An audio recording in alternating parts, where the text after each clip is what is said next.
kanyang mga collection frame. Ito po ay nakakalaga ng 350,000. One eye po yan mga kapatid. Ito, ito. Hindi one eye. Ayan pa. Ito yung 750. Oh, 750,000 daw yan, sabi ni Madam. Napaka-expensive po nito.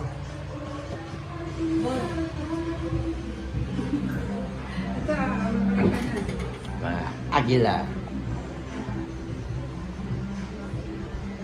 At ito pa yata yung pinakamahal. Ewan ko kung magkano po yun. Ate Bebet, yan o. 2.5. Ito yung, yan. Pero ano siya. May table siya doon. Hindi ko na yung table. Kakarating ko lang. Ito yung part naman. Ito. May parang guitar. Napaka-expensive po nito. Galing pa lang ibang bansa. Magkano ito, Ate Bet? 750. O yan po, 750,000. Ganda po mga kapatid. Yan po ang collection ni Madam Maribel.